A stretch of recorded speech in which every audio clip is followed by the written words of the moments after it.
ولئن أصابكم فضل من الله ليقولن كأن لم تكن معهم وبينه شهيدا ولئن أصابكم فضل من الله يا ليتني كنت معهم فأفوز فوزا عظيما আমার চারিকাটার মুমিন মুসলমান 7 নম্বর আফসোস মানুষ মৃত্যুর পরে করবে, হাসরের ময়দানে করবে, জাহান্নামের আগুনে ডুবে ডুবে ডুবে আফসোস করে করে বলবে কুনতু মাহুম ফাফুজা ফাওজান আযীমা, আমি কোন মুহাম্মদ নবীর সাথ ধরলাম না, আজকে আমি সফল কাম জান্নাতে হতে পারতাম, আমি কোন নবীর সাহাবীদের আদর্শের উপর ছিলাম না, আজকে সফল কাম জান্নাতে মুমিন হতে পারতাম, আমি কেন হকানি আলেম উলামাদের সাথে চললাম না, আজকে আমি ওই সফল কাম জান্নাতীদের লাইনে দাঁড়াতে পারতাম, আমি কোন কোরআন ওয়ালাদের সাথে থাকলাম না, আজকে আমি জান্নাতীদের লাইনে দাঁড়াতে পারতাম, আমি কোন মসজিদ ওয়ালাদের সাথে ছিলাম না, আজকে আমি জান্নাতি মানুষের সাথে হতে পারতাম, আমি কোন মুয়াজ্জিন আলেম উলামা আলেমদের সাথে মসজিদের ইমামের সাথে কেন ছিলাম না, আমি কোন আলেম উলামাদের বিরুদ্ধে শুধু দুশ্চর্চা করেছি, তাদের সাথে কেন আমার জীবনকে সাজাইলাম না, আজকে আমি জান্নাতের লাইনে দাঁড়াতে পারতাম। ও আমার বাবা চাচারা জবাব দেন, মৃত্যুর পরে আলেম উলামাদের সাথে সম্পর্ক না থাকার কারণে আফসোস করে করে সেদিন গোশত খাইতাম, নাকি দুনিয়ায় থাকতে আলেমদের সাথে আসি না নাই? জোরা বলতে হবে, জোরা বলতে হবে, আসি না নাই? 8 নম্বর আফসোস মানুষ মৃত্যুর পরে 8 নম্বর আফসোস করবে মুসলমান। আল্লাহ রাব্বুল আলামিন এইভাবে ডেকে ডেকে বলেন ইয়া লাইতানি লাম মুশরিক বিরাব্বি আহাদা। হাসরের ময়দানে মানুষ 8 নম্বর আফসোস করবে, হায় আমি কেন শিরিক করছিলাম, আমি কেন আল্লাহর সাথে শরীক করছিলাম। মুশরিকরা তো আফসোস করবেই, মুসলমানও কেউ কেউ আফসোস করবে। আপনার আমার দেশে যে সংবিধান আছে, এই সংবিধান অনুযায়ী আপনি আমি কিন্তু আল্লাহর উপর ঈমান নাই, কিন্তু নাউজুবিল্লাহ বল, জোরে কোন নাউজুবিল্লাহ। আল্লাহর উপর পূর্ণ আস্থা ও ভরসা আগে আসিল। আর আমাদের সুনামগঞ্জের কালো মানিক সুরঞ্জন সেনগুপ্ত নেতৃত্বে যে সংবিধান লেখা হয়েছিল, এই জায়গায় লেখা হয়েছে স্রষ্টার উপর, আল্লাহ মিটাই দিয়েছে স্রষ্টা, ওই যে সকল জাতের স্রষ্টা আল্লাহ, একজন আল্লাহ না, সে তো আল্লাহ মানেন, এই জন্য আল্লাহ শব্দ কেটে স্রষ্টা শব্দ ঢুকাই দিয়েছে। আপনার আমার মহব্বতের মালিকের নাম আল্লাহ, এই সংবিধানে আল্লাহ শব্দ নাই। এই সংবিধানের শুরুতে যে বিসমিল্লাহ আছে, এই বিসমিল্লাহ বাংলায় লেখা, আরবি নাই। কোরআন শরীফে বিসমিল্লাহ আরবিতে না বাংলায়? যারা বলে আরবি না বাংলায়। সুতরাং আজকের এই মাহফিল থেকে আমাদের দাবি হলো, আমাদের সংবিধানে আবার আল্লাহর উপর আস্থা বিশ্বাস ঢুকবে, সংবিধানের শুরুতে আরবিতে বিসমিল্লাহ থাকবে। সবাই একমত না দুই মত? মুমিন মুসলমান, সেই দিন মানুষ আফসোস করে করে হাতের গোশতগুলি খাবি, কেন কেন এমন করে চললাম, শিরিক করলাম আল্লাহর সাথে, সেদিন মানুষ আফসোস করবে। আপনার আমার সমাজে কিছু মানুষ আসেনি, মূর্তি পূজায় না গেলেও বাবার সামনে গিয়া বলে ইয়া বাবা জালালি, আছে না নাই? মাজুরে কোন আছে না নাই? একদিন সফর যাইতেছে এক জায়গায়, আর মাইকের মধ্যে শুনতেছে কইতাছে 21 বার যদি কেউ কয়, 21 বার যদি কেউ কয় ইয়া মুর্শিদ বাবা জালালি, ইয়া মুর্শিদ বাবা জালালি, 21 বার কইলে নবীরে বলে স্বপ্নে দেয়া যায়। নাউজুলে জোরে কন, এ খারে ডাকতো, ডাকতো কারে, ডাকে কারে? মুর্শিদ বাবা জালালি রে 21 বার ডাকে নবীরে স্বপ্নে দেখতে। এই বেঈমান, তুই মুর্শিদ বাবা জালালি রে তুই দেখস, তুই নবীরে স্বপ্নে দেখবে না। শয়তান তোর সামনে সুন্দর সুরত দেয়, তোরে প্রস্রাব করে ড্রিঙ্ক খাওয়াবে, আর তুই বলবে যে আমার নবী হাওয়া গেছে। মুসলমান, এই জন্য মানুষ শিরিক যারা করে, যারা আল্লাহর সাথে সম্পর্ক নাই, শিরিক করে, আল্লাহ রাব্বুল আলামিন বলেন হাসরের ময়দানে মানুষ আফসোস করে করে গোশতগুলি খাবে, আর শিরিকের কারণে পরিতাপ করবে, নাদামা আফসোস করে করে সেই দিন মরবে। জবাব দেন, শিরিক মুক্ত ঈমান আমল নিয়ে আফসোস না করে সোজা জান্নাতের লাইনে যাওয়ার জন্য প্রস্তুতি নেওয়ার দরকার আছে না নাই? কয়টা গেল? 9 নম্বরটা বলে খুতবাতে তেলাওয়াত কিতা আয়াতে ডুববো, সংক্ষিপ্ত তাফসীর করে আমার বয়ানের ইতি টানবো, যেহেতু আমার গলা ভাঙ্গা। 9 নম্বর মুমিন মুসলমান, 9 নম্বর আফসোস।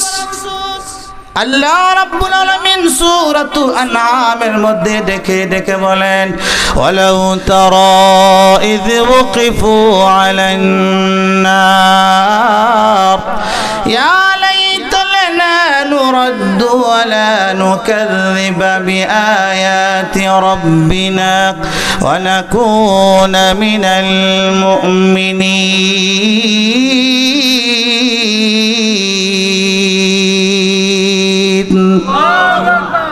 যেদিন মানুষকে জাহান্নামে ফেলে দেওয়া হবে বেঈমানদেরকে, আর মুনাফিক মুসলমান মার্কা জালিম যেদিন হাসরের ময়দানে জাহান্নামের সামনে দাঁড়াবে, ওই সময় মানুষ আফসোস করে বলবে, আল্লাহ ইয়া লাইতালানা, ইয়া আল্লাহ আফসোস, আপনি যদি আমাদেরকে ফিরাই দিতেন, লা নুকাযযিবু বিআয়াতি রাব্বিনা, আয় রব, দুনিয়ায় থাকতে আপনার কোরআনকে অস্বীকার করেছি, আপনার কুদরতকে অস্বীকার করেছি, আপনার নবীজির পথ ও পন্থাকে, সিরত সুরত সুন্নতকে অস্বীকার করেছি, লাথি মেরেছি, শয়তানের পথে আমরা চলেছি, শয়তানের জীবন করেছিলাম, আপনার বিধিবিধানকে অস্বীকার করছিলাম। আল্লাহ, আপনি যদি আর একটু ফিরাই দিতেন আমাকে, নুকাযযিবু লা নুকাযযিবু বিআয়াতি রাব্বিনা, দুনিয়াতে অস্বীকার করেছি আপনার কুদরত, আপনার আয়াত, আজকে নতুন করে ঈমান আনতাম, নেক আমল হয়ে পাক্কা মুমিন হয়ে আবার কবরে আসতাম।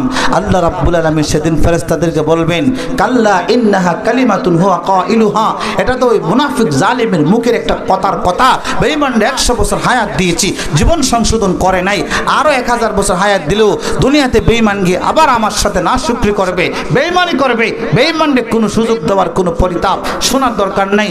সেদিন মানুষ আফসোস করে হাতের গোস্তগুলি খাবে খাবে খাবে খাবে, আফসোস করবে, কেন দুনিয়ায় থাকতে আল্লাহকে অস্বীকার করছিলাম, কেন মানলাম না, আজকে মুমিন হতে পারতাম। মুসলমান জবাব দেন, এই 9টা আফসোস হাসরের ময়দানে কবরে যাওয়ার পরে মানুষ করবে। সেদিন আফসোস থেকে বাঁচার জন্য দুনিয়ায় থাকতেই সামানা তৈরি করার দরকার আছে না নাই? বয়ানের শেষ টানছে মুসলমান, আপনার আমার মৃত্যুর পরে যেই ঘরে আমাদের দেহখানা প্রবেশ করবে, হায় হায়, উপরেও মাটি, নিচেও মাটি, ডানেও মাটি, বামেও মাটি, অন্ধকার প্রকোষ্ঠে আপনাকে আমাকে প্রবেশ করবে।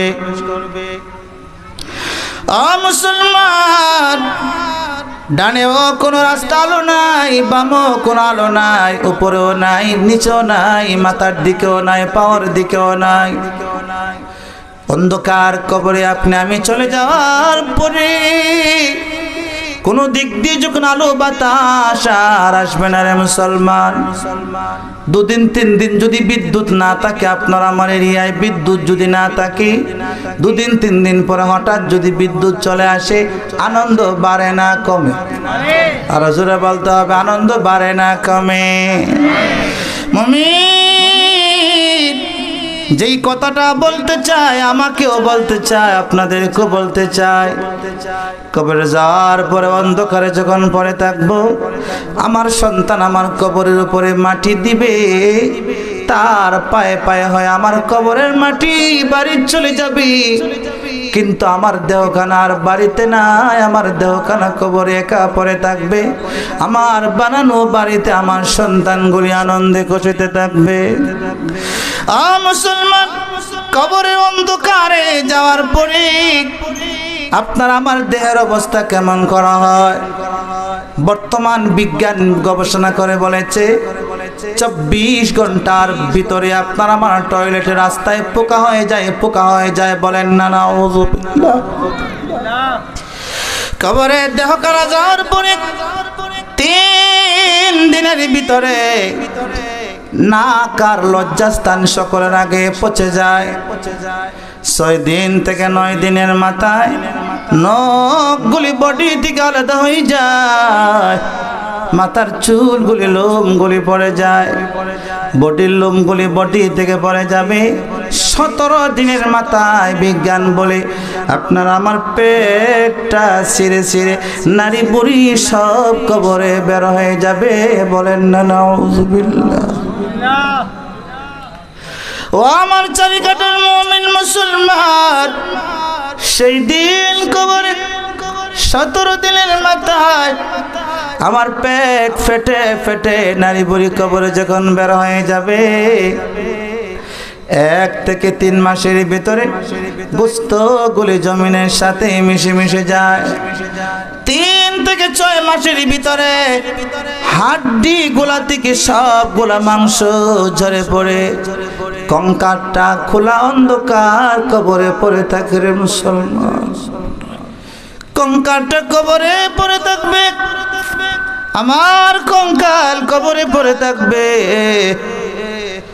অন্ধকার কবরে আমাকে একা একাই পড়ে থাকতে হবে। 6 থেকে 1 বছর 9 মাস, 1 বছরের ভিতরে হাড্ডির জোড়া জোড়াগুলি হাড়গুলি ছুটে ছুটে আলাদা হয়। হাড়গুলিও আস্তে আস্তে মাটির সাথে মিশে মাটির আদরের দেহখানা মাটিতে মিশে যাবে। মাটির সাথে মিশে যাওয়ার পরেও একদিন জিন্দা হয়ে দাঁড়াতে হবে একজনের সামনে। তিনি কে? ও আমার চারিকাটের মুমিন মুসলমান, অন্ধকার কবরে একা একা পড়ে থাকবো। কেউ লাইট জ্বালাবে না, কেউ আলো দিবে না, কেউ বাতাস দিবে না। কিন্তু একখানা হাদিস জয়ীফ দুর্বল হওয়ার পরেও কোরআনের ফজিলতের অন্যান্য হাদিস তার শাহিদ, তার সাক্ষ্য প্রদান করে। কি ক্বালা রাসূলুল্লাহ, বলেন না সাল্লাল্লাহু আলাইহি ওয়াসাল্লাম, ইযা উতিয়াল আযাবু মিন রাসি দাফাউ তিলাওয়াতুল কুরআন। আপনি আমি কবরে যাওয়ার পরে আমার মাথার দিক দিয়ে শাস্তি যখন কবরে আসবে, কোরআন তেলাওয়াত ওই শাস্তিকে দূর করাই দেবে। ওয়াইদা উতিয়াল আযাবু মিন বাইনি ইয়াদাইহি, আপনার আমার ডানে বাম থেকে যখন কবরে শাস্তি ঢুকতে চাইবে, দাফাহু সাদাকা, সদকা সেই দিন কবরে আপনার আমার আযাবকে বাঁচিয়ে আটকাইয়ে দেবে। ওয়াইদা উতিয়াল আযাবু মিন কিবালি রিজলাইহি, পায়ের দিক দিয়ে যখন আযাব কবরে ঢুকতে চাইবে, রাসূল বলেন দাফাহুল মাশিয়ু ইলাল মাসাজিদি, নবীর উম্মত যারা মসজিদের দিকে বারবার যায়, মসজিদে যাওয়ার সময় যতটা কদম দিয়েছে প্রতিটা কদম সেদিন কবরের দিকে পায়ের দিকে আযাব ঢুকতে বাধা দেবে। মুমিন মুসলমান, আমার মাথার কাছে কোরআন দাঁড়িয়ে থাকবে, ডানে বামে সদকা নামাজ দাঁড়িয়ে থাকবে, আমার পায়ের দিকে মসজিদের যাওয়া যাতায়াত দাঁড়িয়ে থাকবে, অন্যান্য আমলগুলি আমার কবরের পাশে দাঁড়িয়ে থাকবে। হঠাৎ করে নামাজের সুইচ জ্বালিয়ে দিবে, আমার কবরে লাইট জ্বলে উঠবে। হঠাৎ করে কোরআন সুইচ দিবে, আমার কবরে লাইট জ্বলে উঠবে।